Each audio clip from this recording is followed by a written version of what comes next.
When King Mahmud of the Black Islands died, his young son became king.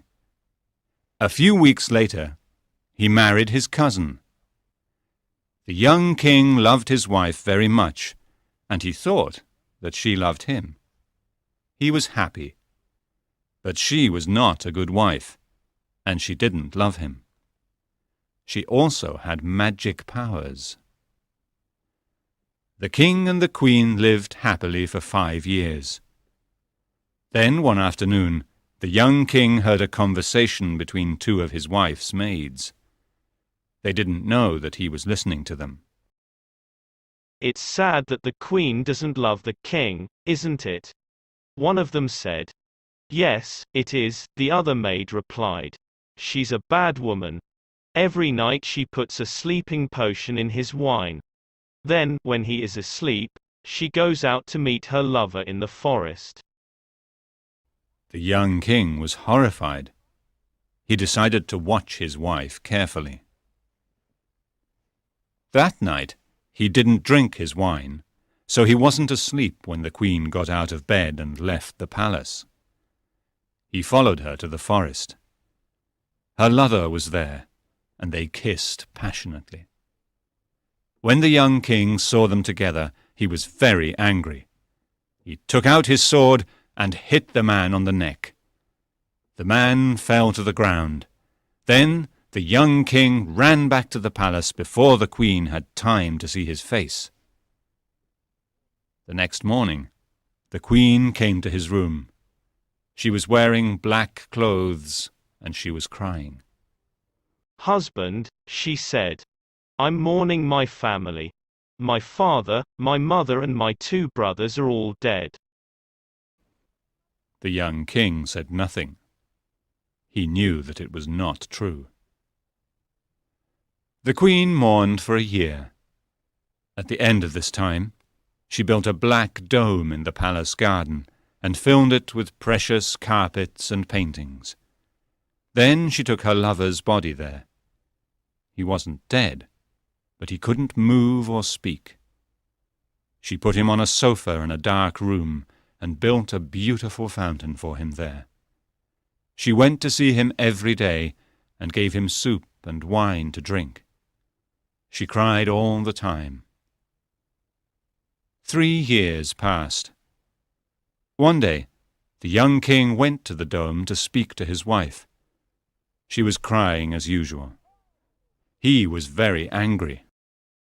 "I'm tired of your tears," he shouted, and he took out his sword.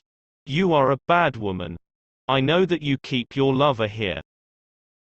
"Yes, I do," the queen replied. "I love him and I hate you." The king lifted his sword to kill her, but the queen put a magic spell on him before he could hit her. She turned his legs into a block of black marble. He couldn't move. Then she turned the 4 islands into 4 mountains, the city into a lake, and the people in the city into fish. After that, the queen visited the Black Dome every day. First she went to her husband and beat him 100 times with a whip. He cried and shouted loudly, but her heart was hard. Then she went to her lover.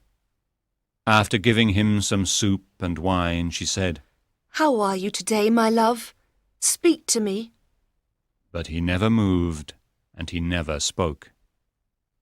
Some years later, a king from a distant country travelled to the Black Islands.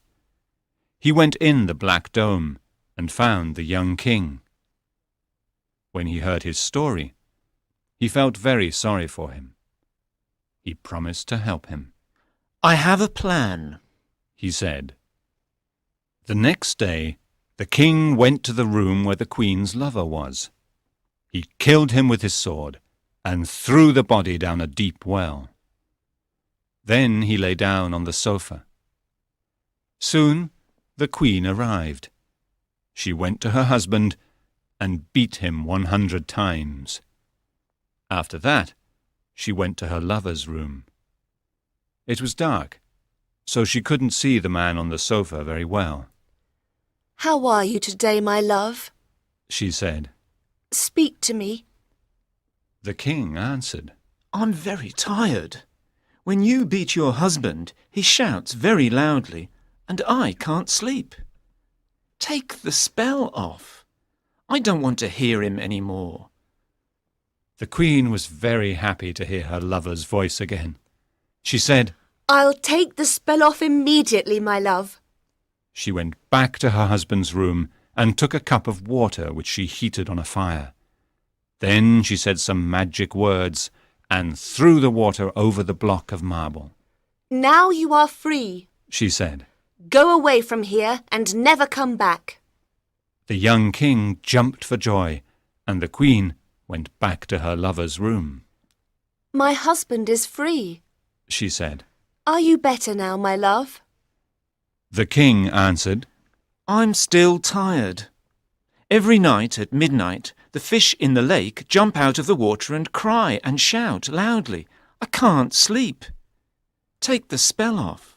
I don't want to hear them any more. The queen immediately ran to the lake and took the spell off. The fish became men, women, and children again, and the lake became a city. The queen went back to her lover's room and said, The people are free. Do you feel better now? Come here, said the king. Come closer. The queen moved closer. Then the king suddenly jumped up and cut her body in half with his sword. The queen is dead, he said to the young king. and your city and your people are free. The young king was very happy. Why don't you come back with me to my country? Asked the king. I have no children of my own. You can be my son and rule my kingdom when I die. Thank you, I will. Replied the young king immediately. I never want to leave you. Good, Said the king. I'll send my vizier to the Black Islands. He'll be a good sultan. So the two kings made preparations for their long journey back to the king's country. They arrived safely, and they both lived peacefully for the rest of their lives.